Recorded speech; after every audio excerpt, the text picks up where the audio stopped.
एक लाइन मैंने कहीं पर पढ़ी थी कि क्यों डरे ज़िंदगी में क्या होगा, कुछ नहीं तो तजुर्बा होगा। नमस्कार दोस्तों, एक बड़ी छोटी सी कहानी सुनाना चाहता हूँ जो आपको आपके जीवन में ज़रूर सुननी चाहिए। ये कहानी एक आदमी की होती है जिसे अपने जॉब से 2 दिन के लिए छुट्टी मिलती है।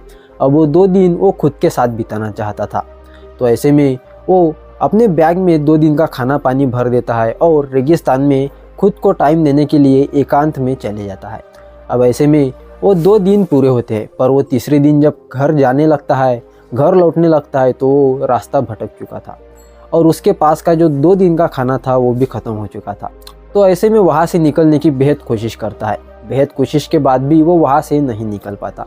अब ऐसे में उसे बहुत प्यास भी लगी थी और बहुत भूख भी, पर वो मन में एक आस लिए, मन में पॉजिटिव एटीट्यूड लिए आगे चलते जा रहा था कि मुझे आगे कुछ मिलेगा, आगे पानी मिलेगा, आगे नदी मिलेंगी, कुछ खाना ही मिल जाएगा, फल ही मिल जाएगा। ये आस मन में लिए आगे चलते ही जा रहा था, पर रेगिस्तान में ये चीज़ें तो बड़ी मुश्किल से मिलती है। अब कुछ आगे जाने के बाद उसे एक झोपड़ी मिलती है। वो झोपड़ी को देखकर वो बहुत खुश होता है और उस झोपड़ी में एक आस लिए, एक पॉजिटिव एटीट्यूड लिए चले जाता है, एक सकारात्मक विचार के साथ जाता है। तो उसे वहाँ पर सच में उसके काम की चीज़ मिल ही जाती है।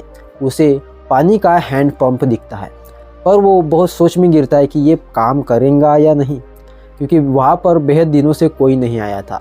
वो सिचुएशन, वो जगह देखकर वो समझ चुका था वहाँ पर तो बहुत दिनों से कोई भी नहीं आया, पर ये काम करेगा या नहीं ये तो मुझे देखना ही पड़ेगा। अपने अधूरी ताकत के साथ 2 दिन से कुछ नहीं खाया, उस शक्ति के साथ वो उस हैंड पंप को पंप करने लगा और उसमें से पानी नहीं निकलने लगा।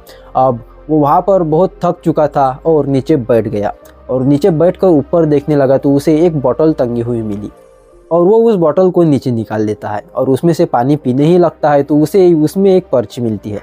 वो पर्ची को पानी पीने से पहले पढ़ता है और उसमें लिखा था कि ये पानी आप उस हैंड पंप में डालिए और उसके बाद पंप कीजिए, पानी ऑटोमेटिकली निकल आएगा। ऐसे में वो आदमी असमंजस की स्थिति में फंस जाता है, बहुत कंफ्यूज होता है कि प्यास भी बेहद लगी और इस हैंड पंप में अगर मैं ये पानी डालूँगा तो उसमें से पानी ना निकले तो मैं तो मर जाऊँगा। वो आदमी बहुत सोचता है और उस वक्त अपने दिल की सुनता है। वो सोचता है कि अगर मैं इसमें से पानी पी जाऊँ और आगे चलकर कोई और वहाँ पर टूरिस्ट आए तो वो तो प्यास से मर जाएंगे। ये तो बोतल किसी भले आदमी ने यहाँ पर रखी होंगी जिसका मुझे यहाँ पर बेनिफिट मिल रहा है, मुझे फ़ायदा हो रहा है, पर आगे वाले मतलब आगे कोई यहाँ पर आया तो उसे क्या बेनिफिट मिलेगा। और ऐसे सिचुएशन में वो आदमी वो पानी को उस पंप में डाल देता है और उसे फिर से पंप करने लगता है।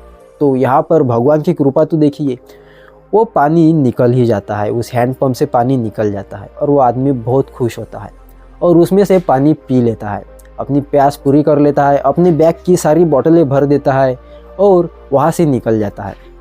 वहाँ से निकलने के बाद उसे याद आता है कि मैंने तो वो बोतल भरी ही नहीं, और वो वापस से उसी झोपड़ी में जाता है और वो बोतल भरने लगता है। बोतल भर देता है और उसमें जो पर्ची थी उसमें अपनी चीज़ ऐड करता है। उसमें वो लिखता है कि यकीन मानो ये काम करेगा, और वहाँ से निकल जाता है। दोस्तों, वो आदमी इतना प्यासा था, पर वहाँ पे उसने उस सिचुएशन में भी खुद के बारे में नहीं सोचा। उसने सबसे पहले दूसरे के बारे में सोचा और अपने दिल की सुनी। दोस्तों, अगर हम भी इस सिचुएशन में फंसते थे तो हम सबसे पहले वो पानी पी लेते थे, पर ऐसे सिचुएशन में हमेशा अपने मन की सुनो, कुछ ज़्यादा सोचिए और उसके बाद फैसला लीजिए। बिल्कुल इस आदमी की तरह उस आदमी ने दूसरों के बारे में सोचा, फिर उसी के बाद निर्णय लिया। हमें भी दोस्तों हमारे जीवन में ऐसा करना चाहिए। हमेशा खुद से पहले दूसरों की सोचिए कि ये चीज़ से दूसरों को कुछ अगर फ़ायदा हो तो वही कीजिए। उम्मीद करता हूँ आपको ये कहानी पसंद आई होंगी। ऐसे ही वीडियोस देखने के लिए चैनल को सब्सक्राइब जरूर करें।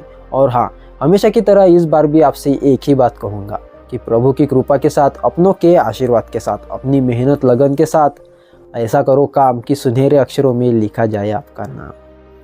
राधे राधे।